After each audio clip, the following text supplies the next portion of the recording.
एक बार गणेश जी एक छोटे बालक के रूप में चिमटी में चावल और चमचे में दूध लेकर निकले। वे हर किसी से कह रहे थे, कोई मेरी खीर तो बना दो, कोई मेरी खीर बना दो। एक बुढ़िया बैठी थी, उसने कहा, ला मैं बना दूं। वह छोटा सा बर्तन चढ़ाने लगी। तब गणेश जी कहते हैं कि दादी माँ, छोटी सी भगोनी मत चढ़ाओ, तुम्हारे घर में जो सबसे बड़ा चरू हो वही चढ़ा दो। बुढ़िया ने वही चढ़ा दिया। अब वह देखती रह गई कि वह तो पूरा भर गया है। गणेश जी ने कहा, दादी माँ, मैं नहा कर आता हूँ। खीर तैयार हो गई तो बुढ़िया के पोते पोती खीर खाने के लिए रोने लगे। तब बुढ़िया ने कहा कि गणेश जी आपके भोग लगना, कहकर चूल्हे में थोड़ी सी खीर डाली और कटोरे भर भर कर बच्चों को दे दी। पड़ोसन ऊपर से देख रही थी तो बुढ़िया ने सोचा यह चुगली खा देगी, सो कटोरा भरकर उसे भी पकड़ा दी। अब बेटी की बहू ने चुपके से एक कटोरा खीर खाई और कटोरा चक्की के नीचे छुपा दिया। अब भी गणेश जी नहीं आए तो बुढ़िया को बहुत भूख लग रही थी। एक कटोरा खीर का भरकर किवाड़ के पीछे बैठकर एक बार फिर कहा, जय गणेश जी, आपके भोग लगना, और खाना शुरू कर दिया। तभी गणेश जी आ गए तो बुढ़िया कहती है, अरे गणेशया, खीर खा ले, मैं तो तेरे ही राह देख रही थी। तब गणेश जी ने कहा, दादी माँ, मैंने तो खीर खा ली। बुढ़िया ने कहा, कब खाई?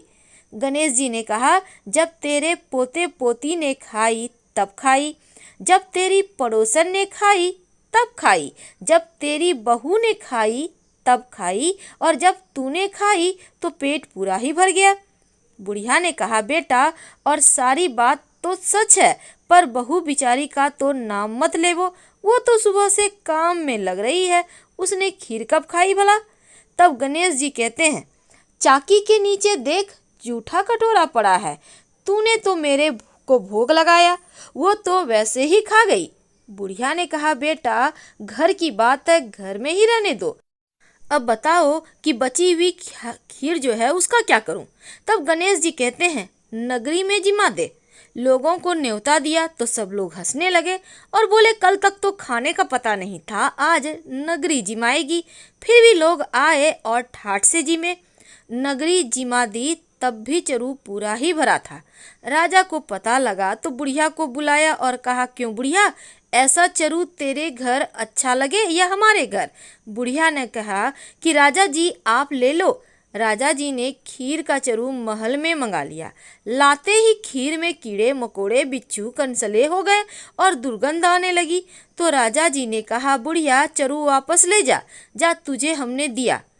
बुढ़िया ने कहा, राजा जी आप देते तो पहले भी कभी देते थे, पर चरा तो मेरे गणेश जी ने दिया है। बुढ़िया ने चरा वापस लिया, लेते ही सुगंधित खीर हो गई। अब घर आकर बुढ़िया ने गणेश जी से पूछा कि बची हुई खीर का क्या करूं? तब गणेश जी ने कहा, झोपड़ी के कोने में गड्ढा खोद कर गाड़ दे, और उसी जगह सुबह उठकर वापस खोदेगी तो धन के दो चरे मिलेंगे। ऐसा कहकर गणेश जी अंतर्ध्यान हो गए और जाते समय झोपड़ी के लात मारते गए तो झोपड़ी के स्थान पर महल हो गया। अब सुबह बहू ने फावड़ा लेकर पूरे घर को खोद दिया तो कुछ भी नहीं मिला। तो बहू ने कहा, सासू जी, थारो गणेश जी तो झूठो है। सास ने कहा, बहू, हमारो गणेश जी झूठो तो नहीं है, ला मैं देखूं। और वह सुई लेकर खोदने लगी तो टन टन करते दो धन के चरे निकल आए। बहू ने कहा, सासू जी, गणेश जी तो साचे हुए। सास ने कहा, गणेश जी तो भावना के भूखे हैं। हे गणेश जी, जैसा तुमने बुढ़िया को दिया वैसे ही सबको देना, और कहानी कहने वाले, हुंकारा भरने वाले, कहानी सुनने वाले सबको देना। हर हर महा